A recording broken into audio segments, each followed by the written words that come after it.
welcome back, or I guess welcome me back. It's been a while. As you can see, no longer pregnant. Now I have a little girl and I'm nap trapped, so figured I would go ahead and do a little video and kind of catch everybody up on everything. She is almost 2 months old now.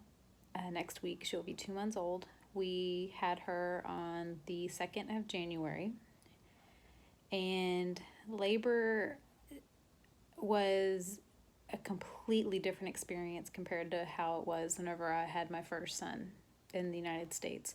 So it's kind of what this video is going to be about today. Kind of just going over some of the differences between how the hospital was and the payment process and everything. So with my first, I had him in a hospital north of Houston, Texas, and my water broke first, so I had to pretty much be forced into labor because the water broke first, and the rule of thumb is you have to have the baby out within 12 hours of your water breaking. So instead of allowing my body to do the natural thing that it's supposed to do, which is have contractions and progress and everything, so on and so forth, I had to have the Pitocin and be forced to have contractions in order to have the baby within the 12-hour timeline. So I wasn't having my own contractions. I wasn't dilating. So I was forced to have the Pitocin, and even as intense as my contractions were getting, I still could not dilate past 5 centimeters. So the doctor pretty much coerced me into having the epidural in order to, quote unquote, let my body relax in order for me to dilate so I could deliver my son. Being a first-time mom, I had no clue what to expect. I just assumed the doctors knew what was best for me, and I didn't think anything else of it. I said, okay, let's go ahead. I was wanting to not do an epidural. I wanted to have him naturally, but that ended up not being the case. So within about almost 11 hours, my son was born of my water breaking. So it wasn't until I got pregnant with my son that I lost and was going to go through a midwife and do the home birth and the natural process and everything that I realized how much I was pretty much forced and rushed to have my baby. But that's a totally different thing. So with this one, I started having contractions New Year's Day. We just had a feeling we're going to have a New Year's Day baby. Was not the case. I was having the Braxton Hicks contractions, and they were getting a little bit intense, but nothing that I couldn't handle. Since I had never had them come on naturally, I had them forced. Once my water broke, I didn't know what to expect as far as the intensity of the contractions. So I went to the doctor and got checked, and I was still just 2.5 centimeters, I believe, but I was very close to going into labor with my daughter. So that day, my mom had come in. My mom flew in early with we told her that this was probably going to happen sooner than we thought. So she actually got an earlier flight and came down to Cozumel to help out with our son, keep him entertained. So the next day, which was January 2nd, I was still having contractions, but they were still pretty sporadic, nothing too intense. So we decided we were going to take my son to the beach that day. He was out on Christmas break, so we just went ahead and went to the beach. Mind you, in January it was still 80 degrees in the shade. So we went to the beach and relaxed, and I even went and sat in the water while I was having some contractions. So, I mean, having, labor contractions at the beach in the nice cool water, I mean, it's anybody's dream, right? If I would have realized how calming that would be, I would have probably done a home birth with my first son to begin with and just stayed home. So that night or later that afternoon, I decided I better go home and rest because I had a feeling that it was probably going to be happening. I started timing the contractions. They were getting closer, but they were still pretty sporadic. They weren't very consistent. So the time came, I called my doctor and she told me to go ahead and go in and she would meet me there. So we go in and I was at about 4 centimeters, but was still not very consistent contractions. So I made the decision to go ahead and get on the oxytocin so that way my contractions could be more consistent in order for me to progress. They did not rush it. They started me at a very low dose and then checked my contractions every hour. They would come in and check on me. And if it wasn't, and if they were kind of starting to speed up a little bit, then they would up it just a little bit. They did not rush it and crank up the medicine. My husband was with me the entire time, and my mom was at home with our son. And my contractions just progressed very well at that point. When it came time, I was at about 9.5 centimeters. So they took me from my hospital room to the triage room. And from that point, I started to push and my water broke. And at that point, they went ahead and moved me from triage to the delivery room. So that's another thing. It's a little different experience. In the hospital in Houston, we just did everything all in the same room. We labored, birthed, delivered, everything. In this hospital, I labored in my hospital room, and then when it came time to deliver, we went to triage for my water to break, and then went to the delivery room. They had me in a nice inclined position where I was more sitting than laying down, so I think that kind of helped as far as gravity is concerned. They did have to put my legs up on the little stirrup things. And within 2 or 3 pushes in the delivery room, she was born. And I have to say, having no medical intervention besides the oxytocin to help me with contractions, I did not do an epidural. I didn't do any kind of pain medicine to deliver. And honestly, that delivery was a better experience than the delivery when I was numb and could not feel anything. Because in the end, when you have the epidural, you can't feel yourself pushing. You think you're pushing, but you're not sure. At least when you're feeling everything, you know when you have to push. You feel that pressure and you feel like, okay, this needs to happen. And within 3 pushes, she was out. And she is actually bigger than what her brother was when he was born. She was born at 6 pounds, 14 ounces, and her brother was born at 5 pounds, 12 ounces. So pretty much a pound difference. And her birth was easier and not as painful for recovery. So yeah, I mean, and the pediatrician was there at 11:30 at night, ready to take her and measure her and do everything. He was on call, and he showed up and did what he needed to do, and then he went on home and he checked on her throughout our entire visit.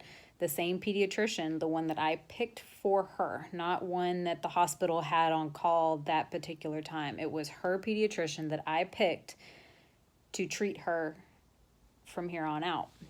He showed up at 11, when did I deliver her? 11:26 at night. He was in the delivery room ready to take her and check her out and measure her and do all the checks that needed to be done. She's perfectly healthy, no problems, and she latched pretty much immediately to start feeding. And I was so excited about that because I was very nervous. With my son, After I delivered him and we were going to try to feed, I had a nurse in there and she kept trying to force him on me, trying to hold my breast, force his head on me. And it just got to the point where I threw her out of my room because I was just getting so overwhelmed I couldn't handle it. They handed my daughter to me and said, okay, let's try to feed. Just lay her there, let her know that it's there, and she'll know what to do. And sure enough, within an hour, she was latched on and was feeding or stimulating my body to be able to start producing for her. And we've been breastfeeding ever since with no problems. The next day, I felt really good. I actually was able to get up, move around. I hardly had any pain considering I just delivered a baby. And I had my surgery for my 2 hernias that next night. So about 24 hours, a little less than 24 hours after delivering her, I was in the operating room having 2 hernias fixed with my daughter back in the room with my husband. And she did very well with him. Started getting fussy probably right around the time I was getting back. Those 2 surgeries went very well. I was in more pain from those surgeries than I was from delivering my daughter. And I kind of laughed because where my incision is in my groin, it kind of made me feel like I delivered a baby 2 different ways. I delivered them naturally and then I delivered via C-section. That's just kind of how my body felt because of where my incision was in my groin. And then the one in my belly and my navel. The scars have healed up very well, and I'm completely cleared to start exercising and doing some light core workouts and walking and jogging and everything. So I could not have been happier with the experience that we had with this hospital. All the costs were up front. I didn't get any surprise bills later. It was, these are the charges for these services, and this is what we pay. And we paid outright the amount of money. I'm not sure exactly of the cost just because it's in pesos versus dollars. But if I had to estimate, to deliver her and have the one night in the hospital was about $1,500, give or take a little bit, just because, like I said, the dollar amount varies depending on the exchange rate. The surgery was about, I believe, another $2,000. So all in all, to deliver a baby, have 2 nights in the hospital, and have 2 surgeries, came out between $3,000 to $4,000, give or take. That's it. No extra cost, no surprise bills later on down the way. That was it. We paid it and we were done. We were out the door.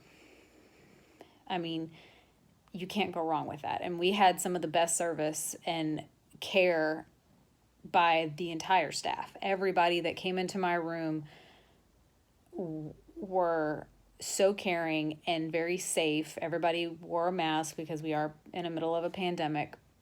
Wore a mask, gloves, cleaned their hands the moment they came in the door before they handled her, handled me, measured her, took her temperature, weighed, everything that needed to be done was done.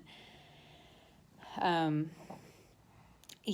just could not have asked for better care. I mean, I am still just kind of in shock at how well the entire experience went. Even whenever I was at the point where I was in so much pain from contractions, I thought I wasn't going to be able to do it without medicine. I was at that point, and by the time I got to that point, it was time to push. So knowing that I was capable of doing that and delivering this precious child, I have no words.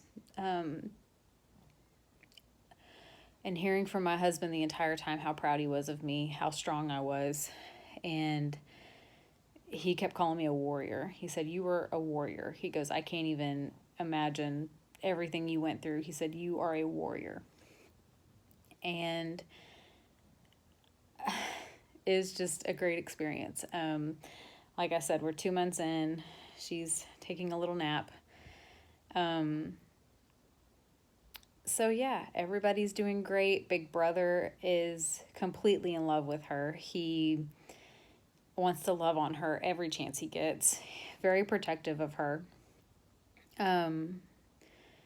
Gets mad when she doesn't take her pacifier from him. He gets kind of mad. But otherwise, he loves on her. He blows in her face to make her smile. And I can't wait to see the relationship that's going to grow between the two of them, even though they are going to be pretty much exactly 7 years apart in age. I can't wait to see how their relationship grows as they get older. And yeah, so this experience has been fantastic. Like I said, I have no words. The aftercare was phenomenal. The downside was after we got home from the hospital, we found out, my husband and I both tested positive for COVID. And so the only thing we can figure is that we may have possibly gotten it from somebody in the hospital. We don't really know, because when I was in labor and during that whole process, I did not have my mask on because I just couldn't get myself to breathe right with a mask on. So that's the only thing we can come up with, is maybe we got it from the hospital, which it was fine. My husband and I, we got through it. She stayed in the room with us. My son stayed upstairs with my mom so he could stay quarantined and isolated from us. And my daughter still breastfed. That was the best thing that her pediatrician said I could do for her, is to continue to breastfeed. I wore a mask, and every time I handled her, anytime I got close to her, and she never got sick. So praise the Lord, my newborn child did not get COVID when her father and I both were. We had very light cases of it. Basically just felt like we were fighting a head cold. I know others have had way worse experiences, and even some have died. But our experience ourselves was we felt like we fought a head cold, and then we had the lack of smell and taste. And that was it. Once those went away, we were perfectly fine. My son never got sick. My mom, who is in the older generation, did not get sick. So we were very, very thankful that we did not spread it to anybody else. So yeah, her pediatrician checked on her every day the entire time my husband and I were quarantined, to make sure that she was okay and make sure we were okay. And if we needed anything, to let him know, and he would do what he could to help us. I mean, the doctors that we had there are phenomenal. My OB-GYN checked on me every day, and, through text message, making sure we were good. And I got cleared, like I said, within 6 weeks of my surgeries. So I just got cleared a couple of weeks ago, and we're here. Now the next challenges that we have been facing is getting her U.S. citizenship and passport. We have that appointment next week, so I will do a video about that next week to kind of go over that process in kind of mild details, since it's the U.S. consulate, don't want to go all too crazy about it. We had to get her Mexican birth certificate first, so she is officially a Mexican national citizen, and now we will be working on getting her U.S. citizenship, so she will have dual citizenship, and we're hoping to get her stuff done quickly, so that way at the end of March, when my son has his spring break, we can make a trip back to the United States to visit family and friends, and my husband to do an Ironman in April in Galveston. Very first Ironman. I could not be more proud of him. So yeah, so next week I'll come on and talk about everything that we had to do to get her ready to get her U.S. citizenship and a passport, because apparently even babies under the age of 2 have to have a passport now. I think it's crazy, but that's just my own opinion. So yeah, everything's great. I will see you guys next week. Thanks for being patient with me, and I hope everybody finds this video well. Take care. Bye. Happy New Year. Still very pregnant. Trying to walk this baby out. Trying to get her to come. So ready to evacuate her. Give her an eviction notice. See how it goes.